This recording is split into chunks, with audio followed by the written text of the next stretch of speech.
నమస్తే అండి. ఏదో చేయాలి, ఏదో సాధించాలని ఏదో సరదాగా యూట్యూబ్ ఛానల్ స్టార్ట్ చేస్తే లక్కీగా ఛానల్ క్లిక్ అయింది. యూట్యూబ్ ఛానల్ పెట్టిన 2 సంవత్సరాల తర్వాత ఒక ఫ్రెండ్ ఇచ్చిన సలహా మేరకు ఆన్లైన్ బిజినెస్ స్టార్ట్ చేశాను. కస్టమర్స్కి నాపై ఉన్న నమ్మకంతో ఇది కూడా క్లిక్ అయింది. బిజినెస్ స్టార్ట్ చేసిన 3 నెలల్లోనే బిజినెస్ చాలా బాగా గ్రో అయింది.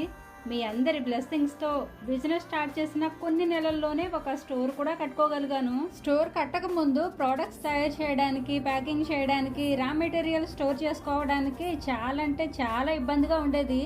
అన్నీ ఇంట్లోనే చేసుకునేవాళ్ళం.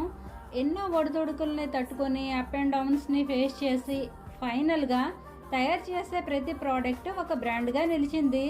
ఊరు పేరు లేకుండా కనిపించే ప్రోడక్ట్ నుండి ఒక వాల్యుబుల్ ప్రోడక్ట్గా ప్రోడక్ట్ మార్కెటింగ్ చేయడానికి నేను పడ్డ కష్టమే ఈరోజు ఇంత గొప్ప ఫలితాన్ని ఇచ్చింది. అందుకే అన్నారు కష్టే ఫలి అని.